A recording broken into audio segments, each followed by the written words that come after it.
네, 오늘 성경 말씀 우리 구약 창세기의 말씀 보겠습니다. 창세기 4장 1절에서 8절까지의 말씀을 보도록 합니다. 창세기 4장 1절에서 8절까지의 말씀, 우리가 잘 아는 쉬운 말씀 나와 있으니까 한 절씩 들어갈 수 있도록 합니다. 제가 먼저 1절 말씀 읽겠습니다. 아담이 그 아내 하와와 동침함에 하와가 잉태하여 가인을 낳고 이르되 내가 여호와로 말미암아 등남하였다 하니라. 그가 또 가인의 아우 아벨을 낳았는데 아벨은 양치는 사이였고 가인은 동사하는 사이였더라. 세월이 지난 후에 가인은 땅의 소산으로 제물을 삼아 여호와께 드렸고 아벨은 자기로 양의 첫슬기와 그 기름으로 드렸으니 여호와께서 아벨과 그 제물을 연락하셨으나 가인과 그 제물은 연락하지 아니하신지라. 가인이 심히 분하여 안색이 변하리.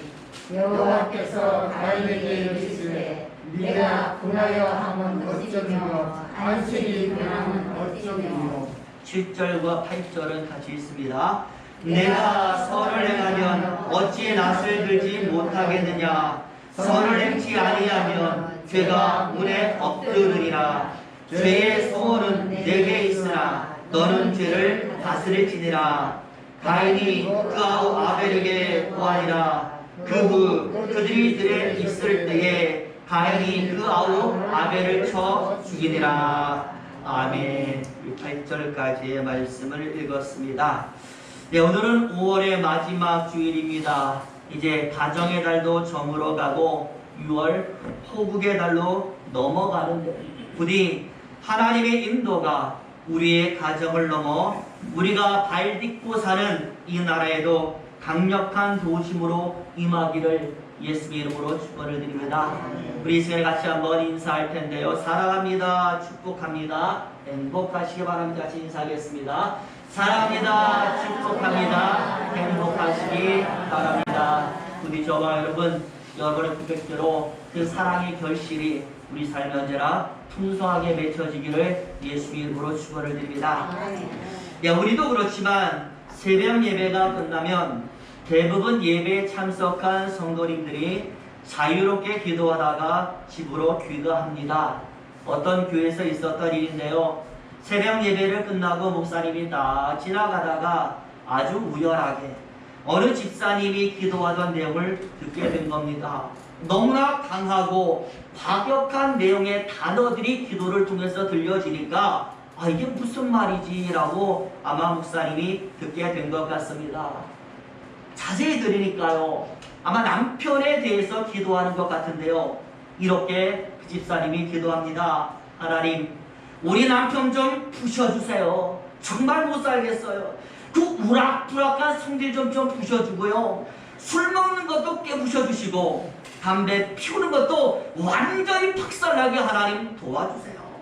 이 목사님이요, 기도를 듣는데 여러분 솔직히 오죽하면 이 집사님께서 이렇게 기도를 하시겠습니까? 그런데 그 내용이 심각하면서도 막 웃음이 나는 거예요. 그래가지고 이 집사님 기도가 끝나기를 기다렸다가 이야기하는 것이죠. 집사님 남편이 무슨 로봇이신가요? 왜 그렇게 남편을 부시러 하십니까? 그렇게 남편을 부쉈다가 남는 게 과연 무엇이 있겠습니까? 이왕 남편을 위해서 기도하는 것, 그렇게 기도하지 마시고 하나님, 우리 남편 성품 온유하게 되게 도와주세요. 하나님, 술도 안 먹고요, 담배도 안 피고요, 좋은 방향으로 변화되게 도와주세요. 이렇게 한번 기도해 보세요. 어감도 좋고 듣기도 좋고 얼마나 하나님이 좋아하시겠습니까? 이렇게 말씀을 했다라는 겁니다. 여러분, 그렇습니다. 세상과 인간사는 말 한마디 생각 하나에 완전히 달라질 수가 있습니다. 나의 어투와 말, 생각, 여러분 신앙도 마찬가지 아니겠습니까? 하나님을 향한 나의 생각, 그리고 내가 내뱉는 말 한마디, 우리 신앙의 전체적인 모습, 나의 신앙의 방향은 물론 그 결과까지 완전히 달라질 줄로 믿습니다. 부디 저와 여러분 하나님을 향한 우리의 모든 것이 부디 좋은 방향으로 더 나아지고 발전되기를 바라면서 오늘 말씀을 보도록 하겠습니다. 여러분, 오늘 성경의 말씀 창세기의 말씀으로 사람의 범죄와 관련해서 우리가 너무나도 잘 알고 있는 내용이 나오고 있습니다. 오늘 이 내용 속에 하나님을 향한 신앙의 온전한 모습, 바른 모습, 비법이라고 할까요? 죄를 범하는 모습 속에 바로 이런 비법이 나오는 겁니다. 다시 말하면 죄를 범하는 모습에 반대되는 모습이 무엇이냐라고 할 때 하나님을 섬기는 모습이 되기 때문에 오늘 이 가인과 아벨의 모습을 살펴보면 우리가 어떻게 해야 그래도 죄를 덜 범하면서 하나님이 원하시는 삶을 살까라는 그 삶의 방향이 나오는 것입니다. 그래서 오늘 본문의 말씀을 쫙 봤더니 인류 역사에 있어서 최초의 살인이라고도 할 수 있는 형제 살인에 대한 비극이 본문에 나오고 있어요. 다시는 내용이지만 제가 정리해 보면은요, 최초의 인류 아담과 하와가 에덴에서 쫓겨났습니다. 그래서 이제 그들이 자기 나름대로의 삶을 영위해 사는데 본문에 보니까 아담과 하와만이 있는 것이 아니라 그들에게 아이들이 있었다라고 말하죠. 보니까 가인과 아벨이라는 이름의 아이들이 있었다라고 말합니다.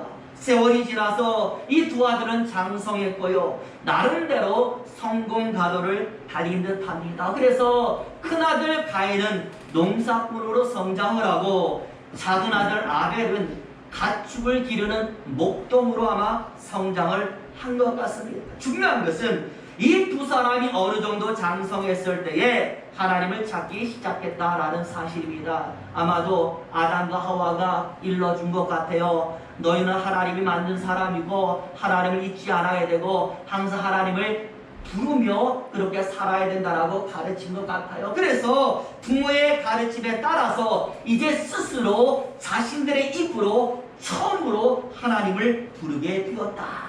오늘 본문에 그게 어떤 모습으로 나타나느냐, 자신들의 소산물로 하나님께 제사를 드리는 모습으로 나타나게 되었다라고 기록을 하는 겁니다. 여러분, 당연히 가인은 농사꾼이니 자신이 농사에서 추수하여 얻은 농산물로 제사를 드렸던 것이고, 아벨은요 가축을 기르는 사람이니까 자신이 기르던 가축 가운데 양의 첫 새끼를 구별해서 그 기름과 같이 하나님께 제물로 드렸다라고 말씀을 합니다. 안타까운 것은 하나님께서 이 두 사람의 제물을 그냥 사이좋게 다 받으셨으면 좋았을 텐데 동생 아벨의 제물만을 받으셨다라고 기록을 하고 바로 여기서 또 다른 문제가 생겨나는 겁니다. 갈등이 생겨나요. 하나님의 인정을 받지 못한 가인의 불만이 동생을 향한 질투로 번져가고 이것이 무엇으로? 살인으로 나타나게 되더라라는 것이 오늘 본문의 말씀이 되는 것입니다. 그래서요, 마지막 부분에 보니까 아무도 보지 못하는 광야로 동생을 떼어내서 그곳에서 동생을 죽였다라고 말씀을 합니다.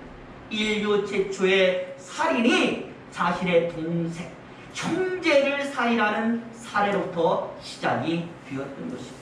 여러분, 중요한 것은 바로 이 이야기를 통해서 우리 신앙에 있어서 가장 중요한 세 가지 사실을 우리가 알아야 된다라는 겁니다. 다시 말하면 하나님을 섬김에 있어서 우리가 반드시 명심해야 될 것이 있는데 그것이 무엇이냐라는 것이 가인의 모습을 통하여 보여지게 되는 겁니다. 다시 말하면 가인에게 부여진 이 세 가지만 우리가 조심하면 우리는 하나님을 섬기는데 문제가 없을 수 있다라는 것 말씀을 하는 것이죠. 그래서 그것이 무엇인가 봤더니요, 바로 오늘 설교의 제목이 되는 겁니다. 우리 설교 제목 다시 한번 볼까? 같이 읽어볼까? 시작! 드리고 다스리고 지키자.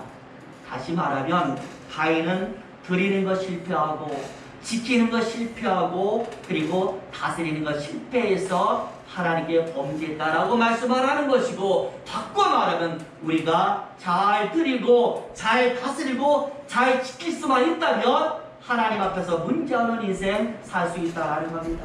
자, 그럼 무엇을 드리고 무엇을 다스리고 지켜야 되는가 알아야 되지 않겠습니까? 그래서 오늘 그것을 알려주실 것인데요, 그것을 알기 전에 먼저 우리가 알아야 될 것은, 그렇다면 우리가 드리고 다스리고 지킬 때 어디에서 그렇게 되느냐라는 것이 중요한 겁니다. 아무 데서 하는 게 아니라 오늘 본문에 보니까 하나님 앞에서 잘 드리고 하나님 앞에서 잘 지키고 하나님 앞에서 잘 다스려라 라고 말씀을 하는 거예요. 첫 번째로 무엇을 하나님 앞에 잘 드려야 되는가 라고 봤더니 오늘 본문에 보니까 가인과 아벨이 무엇을 드리고 있습니까? 제사를 드리고 있더라. 여러분, 우리에게 무엇이겠습니까? 예배 아니겠습니까?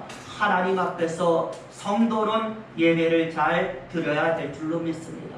우리가 드리는 이 예배가요, 하나님께서 받으시는 예배가 되어야 된다라는 겁니다. 가인의 예배가 아니라 아벨의 예배가 되어야 된다라는 것이죠. 자, 그렇다면 무엇이 가인의 예배고 무엇이 아벨의 예배인지를 알아야 되잖아요. 오늘 본문에 그게 나와 있습니다. 여러분, 성경 신학자들은요, 가인과 아벨의 제사를 이야기하면서 거기에 두 가지의 차이점이 있다라고 말합니다. 여러분 잘 기억하시고 여러분 이 차이점 중에서 좋은 것을 선택하기를 바랍니다. 제일 먼저 차이점은요, 히브리서에서 나오는데 우리 히브리서 11장 4절의 말씀을 읽겠습니다. 한번 보여주시죠. 있습니다. 네, 시작. 믿음으로 아벨은 가인보다 더 나은 제사를 하나님께 드림으로 의로운 자라 하시는 증거를 얻었으니 하나님이 이 예물에 대하여 증거하시기라. 저가 죽었으니 그 믿음으로써 오히려 말하느니라. 아멘. 여러분, 여기에 무엇이 나와 있습니까? 믿음이라는 단어가 나와 있지 않습니까? 다시 말하면 아벨은 믿음으로 제사를 드렸지만 가인은 그렇게 하지 못했다라는 믿음의 차이가 오늘 본문의 차이를 만들어낸 거예요. 다시 말하면 제사를 준비하는 마음가짐에서부터 가인과 아벨은 차이가 났다. 여러분 그렇지 않겠어요? 부모가 드리라, 우리 예배하자, 교회 가자라고 해서 그냥 나와서 예배드리고 교회 나오는 것보다 드리기 전에요, 내 스스로 이미 누구를 생각해요?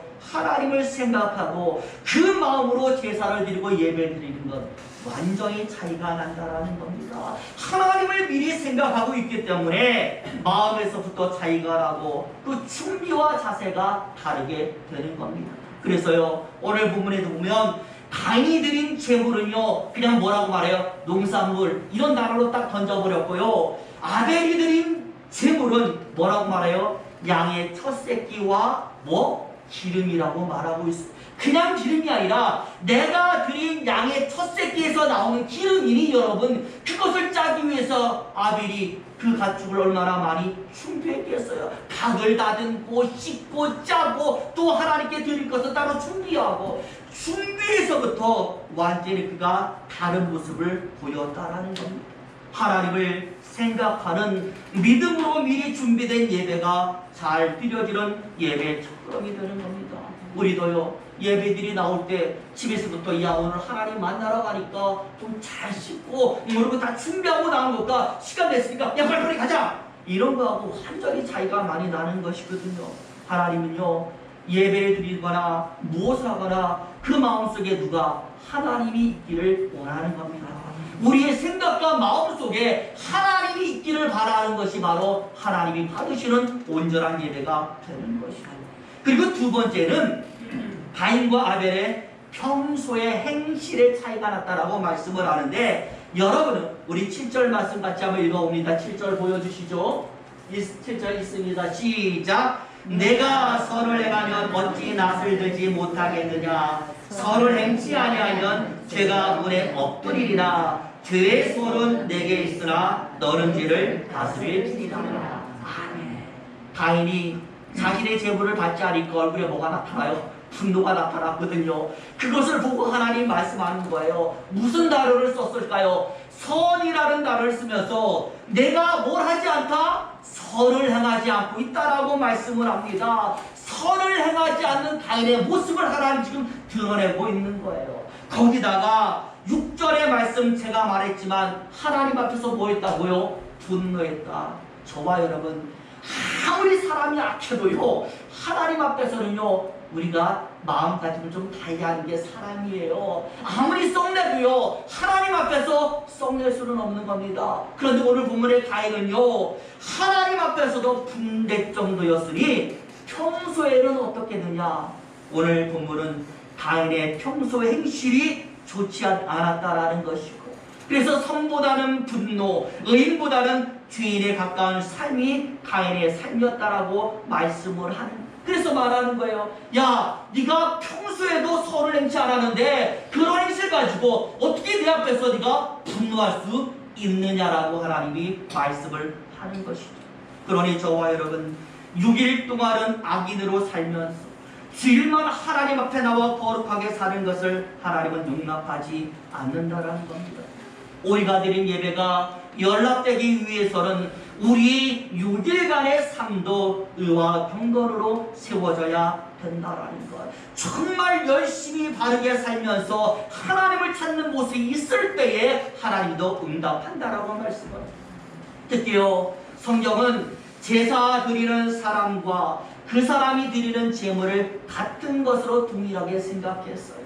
정말 제사 드리는 사람이 좋지 않는데 그 사람에게서 좋은 제물이 나올 수는 없다라고 우리에게 말씀을 하는 겁니다. 그러므로 저와 여러분들 부디 주일만 나와서 예배 드리는 것으로 그치지 마시고 우리 평소 삶도 하나님께 예배하는 모습으로 드려지시기를 예수 이름으로 축원을 드립니다. 그 다음 이제 두 번째로 중요한 것이 다스리는 것인데, 여러분 무엇을 다스릴까요? 아까 읽은 7절 말씀에 보니까 하나님이 말씀했잖아요. 네가 지금 분노하고 있다. 내가 보니까 네 마음속에 분노가 있다. 분노하는 것은 네 마음속에 있지만 그렇기 때문에 그 분노를 밖으로 내보이지 않고 다스리는 것 또한 너도 할 수 있다라고 말씀하면서 죄의 소원은 내게 있으나 너는 죄를 다스릴지라 라고 말하면서 죄를 다스려라 라고 말하는 것입니다. 다시 말하면요, 여러분이 살아가면서 분노할 수 있어요. 예수님도 분노했잖아요. 슬퍼할 수 있어요. 그리고 굉장히 억울해하고 그리고 여러 가지 나쁜 침투라든지 악에 맞춘 생각은 가질 수 있습니다. 중요한 것은 그것을 우리가 가질 수도 있지만 또 사라지게도 만들 수 있다라는 거예요. 자꾸만 생각하고 곱씹으면 이게 터져버려요. 하지만 내가 하지 말아야지 다른 거 생각하고 하면요, 분명히 이게 사라질 수 있다라는 겁니다. 오늘 본문에 하나님 말씀합니다. 하나님 앞에서 너희는 죄를 밖으로 드러내지 말고 다스려라. 다시 말하면 죄는 행하는 것이 아니라 다스리는 것이라고 하나님 우리에게 가르쳐 주는 겁니다. 부디 저와 여러분, 우리 마음속에 나쁜 것이 일어날 수는 있지만 그것을 우리가 다스릴 수 있는 권능 또한 있다는 것을 기억하시면서 자꾸만 그런 것 생각하고 곱씹지 마시고요, 다른 것으로 돌리셔서 우리가 하나님 앞에서만큼은 악한 것들을 다스릴 수 있는 그런 저와 여러분 되시기를 예수 이름으로 축원을 드립니다. 이제 마지막 세 번째 지켜라 라는 것은요, 항상 제가 말씀드립니다. 무엇을 지키느냐? 자리를 지키는 것인 줄로 믿습니다. 내가 지금 어디에 있는가? 저와 여러분은 어디에 있습니까? 하나님 앞에 계시는 줄로 믿습니다. 그럼 하나님 앞에 있는 사람의 모습을 우리가 드러내면 되는 거예요. 어디서나 하나님은 계시기 때문에 사람은 하나님 앞에 선자로서의 모습으로 남아있으면 하나님이 좋아하시는 것입니다. 오늘 본문에 보면은요, 가인이 하나님의 책망을 받았습니다. 하지만 중요한 것은 책망만 받은 게 아니라 충고도 받았어요. 그리고 어떻게 해야 되는지 그 행동에 대한 조언도 받았습니다. 하나님 말씀하잖아. 네 마음속에 분노가 있다. 그러니까 다스려라 하면서 알려줬습니다. 그렇다면 과인은 어떻게 해야 되냐? 그 충고와 중언을 따르는 자리에 서 있는 게, 이게 바로 하나님을 아는 사람의 모습이 되는 거예요. 하나님의 말씀했으면 최소한 그 말씀을 지키는 자의 자리에 그가 서 있어야 되는 겁니다. 회개하고 순종하고 자신의 마음을 다스리는 자. 그런데 그 다음에 나오는 성경을 보면 살인의 자리에 서 있지 않습니까? 하나님의 충고를 무시했다라는 것이고, 자신의 본능대로 죄의 자리, 분노의 자리 다스리지 않고 계속 생각하고 곱씹어서 터뜨려버린 것이 바로 가인의 모습이 되는 것입니다. 여러분 10절에도 보시면 복 있는 사람은 악인의 꾀를 쫓지 아니하고 주인의 길에 서지 아니하고 오만한 자리에 앉지 아니한다라고 분명히 말씀했습니다. 그러므로 저와 여러분, 우리는 현재 내가 어떤 자리에 있는가? 하나님은 이미 사람에게 다 조언하셨습니다. 말씀하셨습니다. 가인에게 말씀하셨듯이 이 성경을 통하여 이미 우리에게 다 말씀하셨습니다. 이렇게 살면 된다. 그렇다면 그 말씀을 듣는 자로서 과연 우리는 어디에 서 있느냐 한번 생각해 봐야 될 줄로 믿습니다. 부디 저와 여러분, 하나님의 말씀을 따르는 자의 모습이 우리에게 있기를 예수 이름으로 축원을 드립니다. 중국에요, 황무산이라고 하는 아주 유명한 산이 있다라고 합니다. 그래서 제가 한번 뒤져봤어요. 어디 있는 산인가 그랬더니 지금은 존재하지 않는 산이래요. 그래서 이와 관련한 아주 유명한 일화가 있는데, 원래 이 황무산이요 굉장히 높은 산이었다라는 겁니다. 그런데 그 산 어디에 농부가 한 명 살고 있었는데요, 이 사람이 북쪽으로 일을 가려고 하면 산이 가로막혀 있으니까 산을 딱 둘러서 무려 700리를 더 가야 되니까 날마다 얼마나 불편한지 한 번은 이렇게 마음먹었다라는 거예요. 내가 저 산을 분명히 무너뜨리고 말이라. 그래가지고요, 어느 날부터 매일같이 수레로 산의 흙을 퍼서 나르기 시작하는 거예요. 그러니 사람들이 볼 때 얼마나 우습겠습니까? 산을 무너뜨리겠다고, 산을 없애겠다고 수레를 가지고 땅을 파서 그걸 나누니까 사람들이 날마다 비우는, 저가 미쳤구만. 드디어 돌았어. 사람이 어떻게 산을 무너뜨려? 완전히 미쳐버렸나 봐. 이렇게 비웃으니까 이 사람이 자신을 비우는 사람들 향해서 이렇게 말을 했다라는 거예요. 여보세요, 나는 미치지 않았어요. 이 산은 후손이 없지만 나에게는 넘치는 후손들이 있습니다. 무슨 말이겠어요? 내가 죽어도 내 후손이 계속해서 이 산이 없어질 때까지 뭐하겠다? 산을 푸겠다라는 거예요. 그런데 정말로요, 그의 후손들이 대를 이어서 이 산을 다 없애버렸다라는 거예요. 그래서 이 산이 지금은 중국에 존재하지 않는다라는 겁니다. 저와 여러분, 사람도 한번 마음 먹으면 산을 옮길 수가 있는 것입니다. 요새는요, 기술이 발전하고 기계도 많아서 산 하나 우습게 우리 없애지 않습니까? 그러니까 한번 마음 먹으면 우리는 무엇이든 할 수 있는 능력이 있는 줄로 믿습니다. 충분히 여러분 다스릴 수 있습니다. 일주일 동안 하나님 생각으로 우리 자신을 가득 채울 수 있고 신앙인의 자리에 우리는 서 있을 수 있습니다. 어렵지만 어렵다고만 생각하지 마시고 좀 발상을 바꾸어서 한 번 하나라도 실천하면 2개도 되고 3개도 되고 4개도 되는 줄로 믿습니다. 부디 저와 여러분, 오늘 가인과 아벨을 통하여 알 수 있는 이 3단어, 드리고 다스리고 지키자. 오늘 예배부터 잘 지키고 또 다스리고 그리고 하나님께 제대로 잘 드려서 저와 여러분들은 하나님께서 기쁨으로 바라보시는 그런 아름다운 신앙인들 되시기를 예수님 이름으로 축원을 드립니다. 기도하겠습니다.